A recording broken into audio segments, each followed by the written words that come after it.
Hey friends, I'm Christy and you're listening to Rock the Damn Boat. If you've ever bitten your tongue to keep the peace or said yes when every part of you wanted to say no, this one's for you. We're diving into the messy, real stuff that people pleasers like me have spent years avoiding. It's time to have the hard conversations, shake things up, and learn to stand tall even when it makes waves.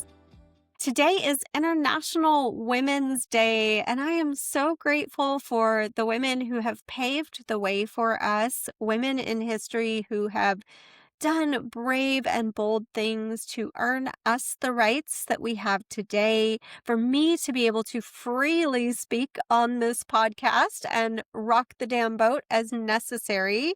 I did that in a big way when I left my corporate role last fall, and that is the topic for today's Sunday Shortie. I thought I would share a little update on what self-employed life has looked like. I know I gave a pretty deep and dark update a few weeks ago, and I'm happy to report that making some changes to my prescription cocktail has me feeling much, much better. So advocate for yourself, talk to your doctors, know that if something feels off or you don't feel like yourself, that is a valid point of view and you know yourself best. So I wanted to give a little more of a general update on, a few months past my corporate retail exit and try to kind of bucket things into a few lessons that I have learned or things that are guiding me through this path right now. The first one, and I've shared on another episode about smart financial moves that I made. The first one is that I am living more frugally. And there might be a few more Amazon packages showing up at the door these days. When I first left, I clung to every dollar like it was gold. I had everything budgeted out. I stopped doing things like getting my nails done, getting my hair done as often. I've gone with a more natural look so that I don't have to maintain highlights. I've been thinking about everything the way I was starting to think about consumerism in general.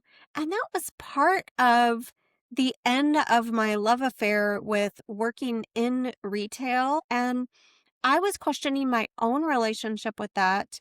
And it felt misaligned to be in that space as a career. My rock the damn boat insight is that there may come a time in your life where things just are not aligned with who you are. And for me, that was one of them. So I've learned to live more frugally. I even shopped at Goodwill recently. I'm like, well, I used to love to thrift as a teenager. There are amazing thrift stores in the world. There are even thrift shoppers who have that as a business. There is a way to do more with less when it comes to finances. And I pass everything through that gate of, is this a want or is this a need? And if it's a want, maybe it gets put off. So one of the things that has been on our minds is trying to put an addition on the house. And yes, that would be incredibly expensive. I've been doing the exploration, trying to get an accurate quote, just so maybe that would be something that I could work toward. And unfortunately, right now, it's not in the cards, but it's good to know that if we have these big goals or dreams, or if something unexpected happens, like I'm driving a fully paid off car, and I even test drove some luxury cars right before I left corporate and decided to stick with my paid off Subaru Outback. It has 86,000 miles on it. It'll probably get me 186. I'm in good shape with my car, but if something were to happen to that, I have to be prepared for those unexpected expenses. And I think the other part of that is that it gives me a really interesting insight into how a household average income spends their money. And I think about, I spend on services. I have coaches. I go on retreats. Those are the ways I want to spend my money. And those are the services that I am offering to other women. So 2 retreats coming up. April is in Texas and June is in the Tahoe area, just outside of Truckee, California. I'll be over there hosting a very intimate gathering in a luxury Airbnb. So only 8 spots for that one total. But I am excited to offer those because those are the kinds of things that I like to spend my money on.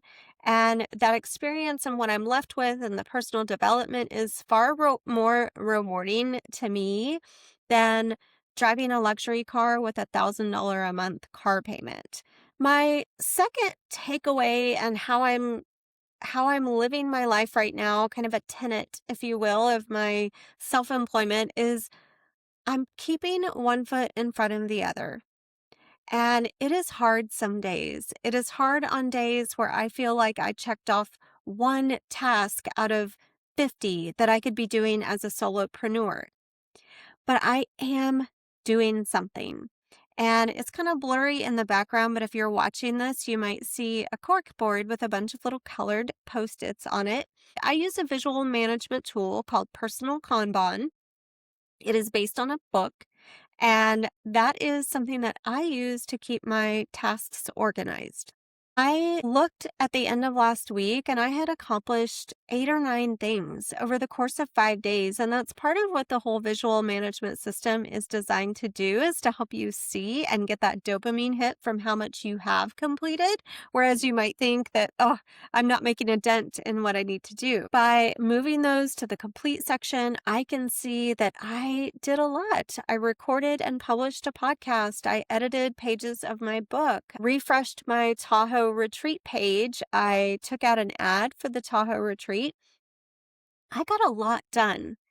And even on the days where all of this feels like it's going nowhere, I'm continue to put one foot in front of the other with blind faith. And that's exactly how my sobriety journey went. One day at a time. One day at a time for almost adding up to 8 years. It will be 8 years in May since I walked away from alcohol. And I know I'm better for that. So all I could do is imagine that the outcome of keeping one foot in front of the other when it comes to being a creative entrepreneur is going to lead to the same incredible results. Even through some really tough times the past week, I have not once thought about picking up a drink. And then finally, just believing in yourself, even when nobody else will.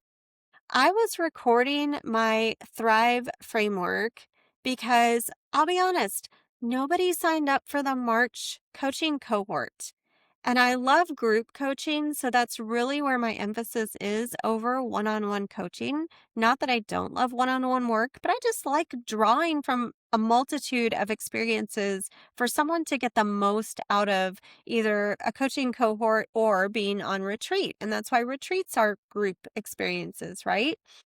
I did not have any signups. It was really disappointing. I decided to record that content to package as a course.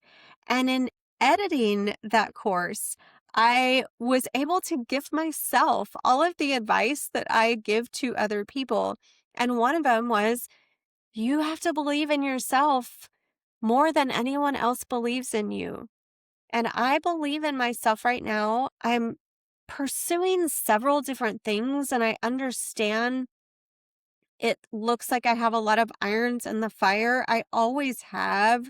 But I look at other multi-passionate creators like Jen Hatmaker, like Mel Robbins, who has a podcast and a book, like Kathy Heller, who started with coaching, has a podcast, has a book.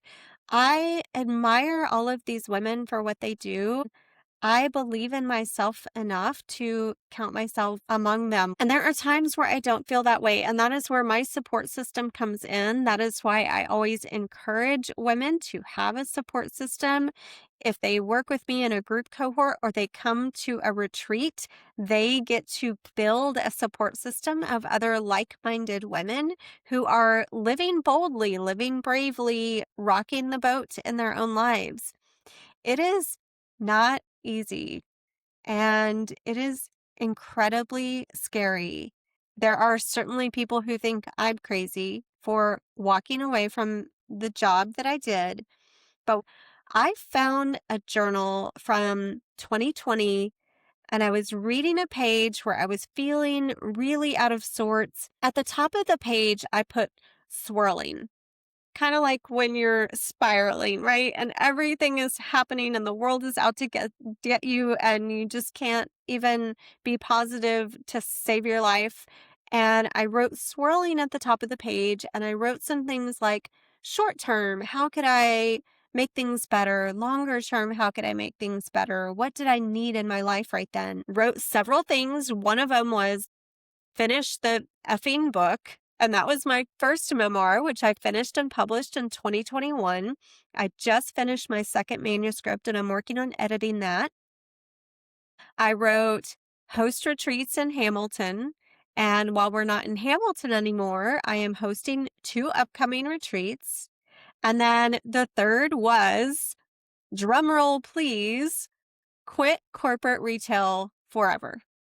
And I know from looking at that 5 years ago, I know that I want to serve others in a different way. And part of the original dream from about 10 years ago was to quit retail and write full time. And I don't know that that will ever be the one thing that I can do to sustain our lifestyle, but it needs to be a pivotal part of what I do. I'm also joining a Women in Publishing Summit, WIPCon, over the next 4 days, learning more about the publishing industry, hopefully finding an editor, working with women who are doing this and making it a sustainable career. So with writing, podcasting, retreats, I love that they are all combining as a way for me to use my voice and to inspire other women to step up and use their own voices. That is what I'm here to help you do, and I hope that you are finding inspiration from this podcast.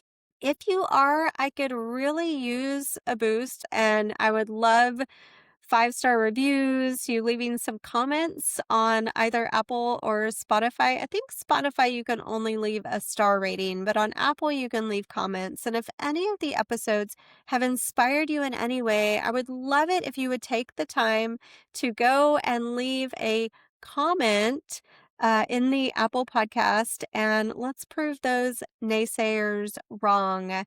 Thank you so much for listening, and we'll be back Wednesday with another feature from Women's History Month, and I'm excited. You've been listening to Rock the Damn Boat, a podcast produced and recorded by Christy Hughes. You can follow, subscribe on both Apple and Spotify, and your 5-star review goes a long way. Thank you so much for your support of the show.